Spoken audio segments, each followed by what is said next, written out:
বাড়িতে একটি মাত্র গাছ লাগান, জিনেরা কোনোদিন প্রবেশ করবে না এবং আপনি সম্পদশালী হতে পারবেন। আপনার ঘরের ভিতরে আল্লাহ তাআলা বরকত দিয়ে দিবেন। এই গাছটি হচ্ছে জান্নাতি গাছ। আমাদের বাড়িতে কিন্তু অনেক সময় জিনেরা, দুষ্ট জিনেরা আক্রমণ করে থাকে, অনেক সময় আসর করে থাকে, যার কারণে ঘরে কোনো বরকত থাকে না। একের পর এক মানুষ অসুস্থ হয়ে যায় এবং অনেক সময় জাদুটোনা হয়, কুফরি কালাম হয়ে থাকে, অনেকে জিন পাচার করে মানুষকে ক্ষতি করার চেষ্টা করে। আবার বর্তমান চিকিৎসা বিজ্ঞান এই জিনটা যে আছে এটা বিশ্বাস করতে চায় না। আল্লাহ তাআলা মানুষদের ব্যাপারে একটা সূরা নাযিল করেছে সূরাতুন নাস, আর একটা জিনদের ব্যাপারে সূরা নাযিল করেছে সূরাতুল জিন। সুতরাং জিন জাতি বলতে কিছু একটা আছে, অদৃশ্য জিনিস যাদেরকে আমরা দেখতে পারি না, আল্লাহ তাআলা তাদেরকে অদৃশ্য করে রেখেছেন। আল্লাহ তাআলা এই ব্যাপারে কোরআনুল কারীমের ভিতরে আয়াত নাযিল করে দিয়েছেন। 27 নম্বর পারা 2 নম্বর পৃষ্ঠার 5-6 নম্বর লাইন সূরাতুল জারিয়াতের 56 নম্বর আয়াতে আল্লাহ বলছেন, ওয়ামা খালাকতুল জিন্না ওয়াল ইনসা ইল্লা লিয়াবুদুন, I have created the human and the jinn people to worship only me. আমি মানুষ এবং জিন জাতিকে একমাত্র আমার ইবাদত করার জন্য সৃষ্টি করেছি। সুতরাং জিন জাতি আছে, এটা যদি কেউ বিশ্বাস না করে তাহলে তার ঈমানও থাকবে না। যেহেতু কোরআনের আয়াত এবং আল্লাহ তাআলা নিজে বলে দিয়েছেন, যদি কেউ বিশ্বাস না করে তাহলে তার ঈমান থাকবে না, সে মুসলমান থেকে খারিজ হয়ে যাবে। এজন্য জিন জাতি আছে এবং জিন জাতি মানুষকে ক্ষতি করে। যারা অনেক সময় ভয় পেয়েছেন, বিপদে পড়েছেন, তারা এটা বুঝে। আর যারা এখনো বিপদে পড়ে নাই তারা মনে করে জিন জাতি কিছুই না, এটা মানসিক ভারসাম্যহীনতা।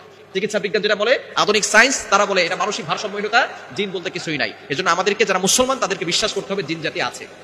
এই জিন জাতিগুলো কোন কোন গাছে থাকে এটা আগে আমরা জানবো। যেই গাছে থাকে, 1 নম্বর হচ্ছে তেঁতুল গাছ।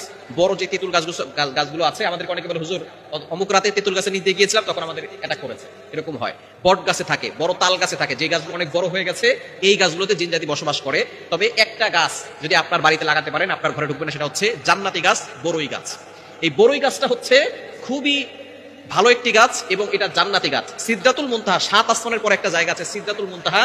এটা নবীজি সাল্লাল্লাহু আলাইহি ওয়াসাল্লাম যখন মেরাজে গিয়েছিলেন তখন তিনি এই সিদরাতুল মুনতাহা একটা গাছ দেখেছেন, বড়ই গাছ। এই বড়ই গাছটা এত বড় গাছ যার পাতাগুলো হচ্ছে হাতির কানের মতো এবং তার বড়ই এক একটা বড়ই হয় 12 মণ ওজনের, 11 থেকে 12 মণ ওজনের এক একটা বড়ই হয়। নবীজি সাল্লাল্লাহু আলাইহি ওয়াসাল্লাম নিজে এসে মিরাজ থেকে বলেছেন যে সেখানে একটা বড়ই গাছ আছে। সুতরাং এই গাছটা হচ্ছে জান্নাতি গাছ।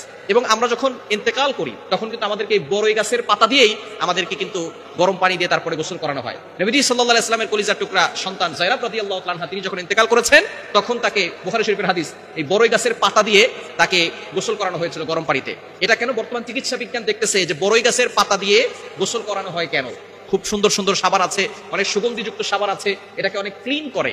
কিন্তু বড়ই গাছের পাতা দিয়ে কেন করা হয়? যখন গরম পানির ভিতরে বড়ই পাতা দেওয়া হয় তখন এই পানিটাকে বড়ই পাতা এতটা ক্লিন করে অন্য কোনো পাতা করতে পারে না এবং সাবানও এতটা পরিষ্কার করতে পারে না।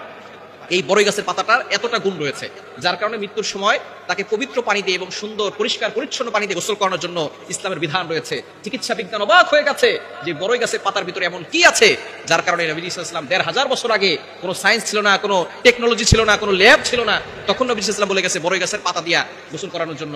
এখন চিকিৎসা বিজ্ঞান এটা দেখে তারা শেষ পর্যন্ত মুসলমান হয়ে গেছে, বলেন সুবহানাল্লাহ। এজন্য এই বড়ই গাছের পাতার ভিতরে অনেক গুণ রয়েছে এবং বড়ই গাছটা হচ্ছে বরকতি গাছ।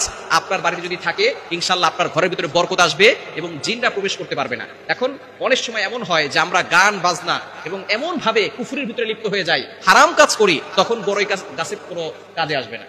আমরা ঘরের ভিতরে এমন সময় এমন কাজ করি, হারাম কাজ, অনেক বলে হুজুর আমার বাসাতে বড়ই গাছ আছে, তারপর জিন আছে, ঘরের ভিতরে অন্যায় হচ্ছে, নামাজ হচ্ছে না, অন্যায় কাজ করতেছেন, তখন কিন্তু বড়ই গাছ দিয়ে কোনো লাভ হবে না। এজন্য অবশ্যই নামাজ পড়তে হবে, আল্লাহর ইবাদত করতে হবে, হারাম ছাড়তে হবে, সব সময় পবিত্র পরিচ্ছন্ন থাকার চেষ্টা করতে হবে।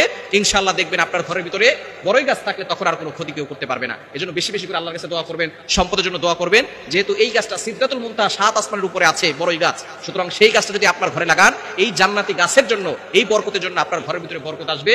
আল্লাহ পাক রব্বুল আলামিন রিজিকের ভিতরে বরকত দান করবেন, সম্পদের ভিতরে বরকত দান করবেন, সংসারের ভিতরে আল্লাহ তাআলা সুখ শান্তির ব্যবস্থা করবেন, জিনের আক্রমণ এবং দুষ্ট মানুষের আক্রমণ থেকে আল্লাহ আপনাদেরকে হেফাজত করবেন।